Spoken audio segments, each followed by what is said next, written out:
السلام علیکم ورحمۃ اللہ وبرکاتہ۔ قرآن مجید کے ترجمے اور تفسیر کی ایک نئی کلاس کے ساتھ میں اپنے تمام ہی مسلمان بھائیوں اور بہنوں کی خدمت میں حاضر ہوں۔ آج ہم لوگ پڑھنے جا رہے ہیں سورہ القارعہ کا ترجمہ اور تفسیر۔ اس سورت میں بھی اللہ تعالیٰ نے قیامت کی ہولناکی کا ذکر فرمایا ہے، آخرت کے بارے میں کچھ بیان فرمایا ہے، اور آپ نے دیکھا ہوگا نا کہ بہت ساری صورتیں ایسے ہی آ رہی ہیں، جگہ جگہ قیامت کا ذکر۔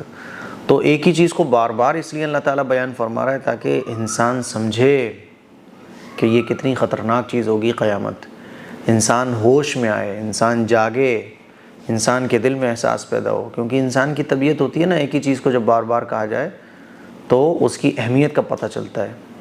کوئی بہت ضروری اعلان ہو رہا ہوتا ہے تو بار بار ہو رہا ہوتا ہے، وہ گورنمنٹ کی طرف سے ہو رہا ہوتا ہے، یا محلے میں ہی کوئی اعلان ہو، بہت اہم اعلان ہو تو بار بار اس کو کیا جاتا ہے نا۔ تو اللہ تعالیٰ نے قیامت کا جو ذکر بار بار کیا ہے اس کا مقصد یہ ہے کہ انسان اس کی اہمیت کو سمجھے، ٹھیک ہے۔ سورہ القارعہ یہ بھی مکی ہے، اور اس سورت کا جو نمبر ہے وہ ہے سورت نمبر 101۔ اس سورت میں بھی اللہ تعالیٰ نے قیامت قائم ہونے کے وقت جو پہلا سور پھونکا جائے گا اس کے بارے میں ذکر کیا ہے۔ القارعہ، یاد کرو وہ چیز جو دل دہلا دینے والی ہے، یعنی پہلا سور۔ القارعہ، کھڑکھڑانے والی چیز، یعنی اس کی کھڑکھڑاہٹ اور اس کی آواز، جو پہلی سور ہوگی اس کی آواز اتنی خطرناک ہوگی کہ لوگوں کے کلیجے منہ کو آ جائیں گے، لوگ ادھر سے ادھر بھاگیں گے۔ کوئی بہت خطرناک چیز ہوتی ہے نا تو آدمی بھاگتا ہے، چیختا ہے، چلاتا ہے، اور کوئی اور بھی یعنی حد درجے کی خطرناک چیز ہو تو آدمی چیخ بھی نہیں پاتا ہے، بس آنکھیں پھٹ جاتی ہیں اور وہ بھاگتا ہے۔ تو اللہ تعالیٰ نے اس سورت کا آغاز کیا ہے اس لفظ سے، القارعہ، یاد کرو وہ واقعہ جو دل دہلا کر رکھ دے گا۔ اس کا ہم ترجمہ ایسے کر سکتے ہیں۔ اب لفظی جو ترجمہ ہوگا وہ تو ایسے ہوگا، کھڑکھڑانے والی چیز، اور جو محاوری ترجمہ ہوگا وہ ہوگا یاد کرو وہ واقعہ جو دل دہلا کر رکھ دے گا۔ مل قارعہ، کیا ہے وہ دل دہلانے والا واقعہ، ٹھیک ہے۔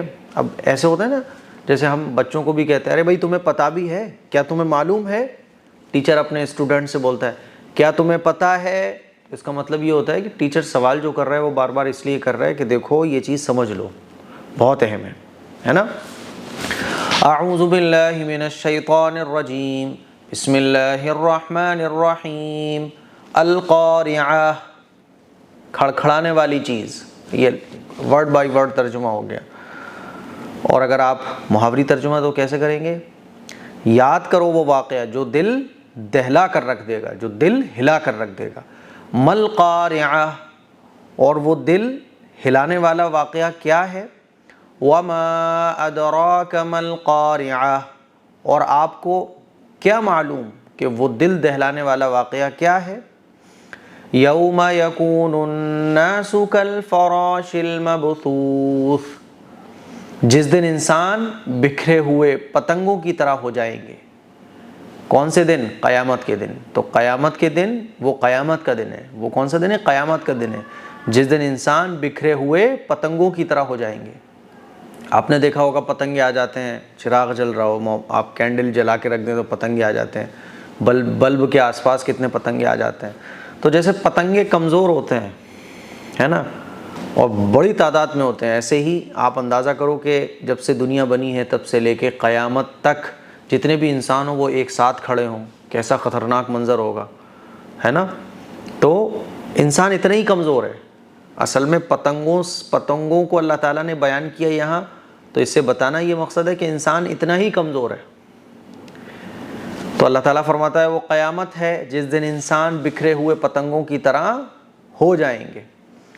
وَتَكُونُ الْجِبَالُ كَالْعِهْنِ الْمَنفُوشِ، اور پہاڑ دھنی ہوئی رنگین اون کی طرح ہوں گے۔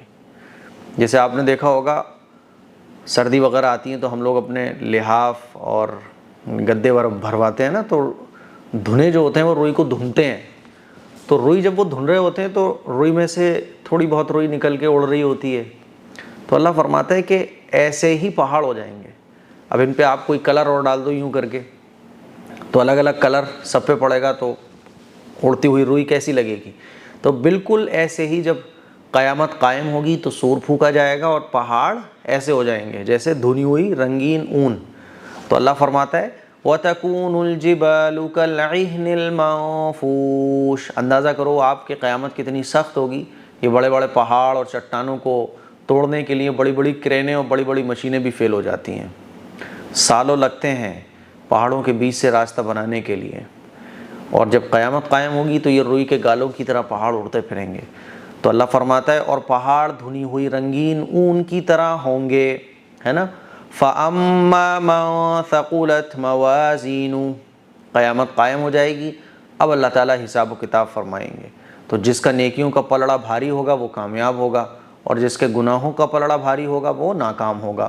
اللہ فرماتا ہے تو جس کی نیکیوں کا وزن بڑھ گیا فَأَمَّا مَن ثَقُلَتْ مَوَازِينُهُ.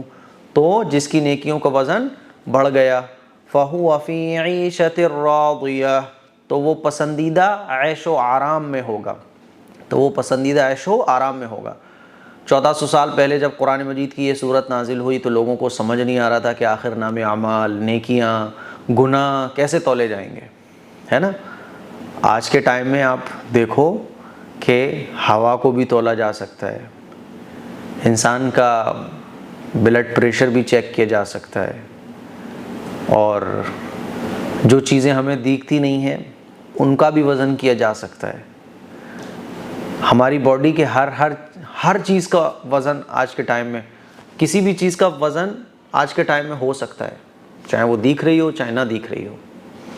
تو اللہ فرماتا ہے کہ جب انسانوں کی بنائی ہوئی چیز, انسانوں کا دماغ جو وہ بھی اللہ تعالیٰ نے دیا ہے, تو انسان جب اتنا کچھ کر سکتا ہے تو بنانے والا رب العالمین وہ نیکیوں کو نہیں تول پائے گا. تو اللہ فرماتا ہے کہ جس کا نیکیوں کا وزن بڑھ گیا تو وہ پسندیدہ عیش و آرام میں ہوگا. وَأَمَّا مَنْ خَفَّتْ مَوَازِينُهُ. اور جس کا وزن ہلکا ہو گیا فَأُمُّهُ هَاوِيَةٌ. تو اس کا ٹھکانہ ہاویہ ہے. ہاویہ کس کو کہتے ہیں؟ ایک دوزخ ہے ہاویہ. تو اللہ فرماتا ہے تو اس کا ٹھکانہ ہاویہ ہے. وَمَا أَدْرَاكَ مَا هِيَ. اور آپ کو کیا معلوم کہ ہاویہ کیا ہے؟ نَارٌ حَامِيَةٌ. دہکتی ہوئی ایک آگ ہے, یعنی ایک جہنم ہے.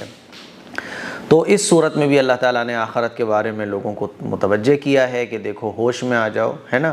تو یہ اس صورت کا ہمارا ترجمہ ہو گیا. اب آئیے ورڈ بائی ورڈ ہم لوگ اس کا ترجمہ کرتے ہیں, ہے نا. اسکرین پہ آپ لوگ دیکھیے. اعوذ باللہ من الشیطان الرجیم, بسم اللہ الرحمن الرحیم. القارعہ, اس کا لفظی ترجمہ کیا ہوگا؟ کھڑکھڑانے والا واقعہ. ملقارعہ, کیا ہے کھڑکھڑانے والا واقعہ. وما ادراک, اور تمہیں کیا معلوم. ملقارعہ, کیا ہے کھڑکھڑانے والا واقعہ. یوم یکون, جس دن ہوں گے. ناسو, لوگ. کالفراشل, پتنگوں کی طرح. مبثوث, بکھرے ہوئے. وتکون, اور ہوں گے. جبالو, پہاڑ. کالعہن, رنگین اون کی طرح. منفوش, دھنی ہوئی. ٹھیک. فاما من, تو وہ شخص. ثقولت, بھاری ہو جائے. موازینو, جس کے ترازو, جس کا پلڑا, نیکیوں کا پلڑا. فہو, تو وہ. فی عیشۃ, نعمتوں اچھی زندگی میں ہوگا. راضیہ, پسندیدہ زندگی, ہے نا. تو وہ جنت میں ہوگا. وَأَمَّا مَن, اور رہا وہ شخص. خفت, کہ ہلکا ہو جائے. موازین, اس کی ترازویں, یعنی اس کا پلڑا. فَأُمُّهُ, تو اس کا ٹھکانہ. ہاویہ, گڈھا ہے, ہاویہ ہے. وَمَا أَدْرَاكَ, وما, اور کیا. ادراک, آپ کو معلوم ہے. ما ہی, وہ کیا ہے. نار, ایک آگ ہے. حامیہ, دہکتی ہوئی. تو یہ ہے اس کا ورڈ بائی ورڈ ترجمہ۔ مجھے امید ہے کہ آپ کو اس صورت کا ترجمہ اچھے طریقے سے سمجھ آ گیا ہوگا۔ اس کو شیئر کریں، دوسروں تک پہنچائیں۔ الحمدللہ بہت جلد ہمارا ایک پارہ کمپلیٹ ہونے والا ہے۔ السلام علیکم ورحمۃ اللہ وبرکاتہ۔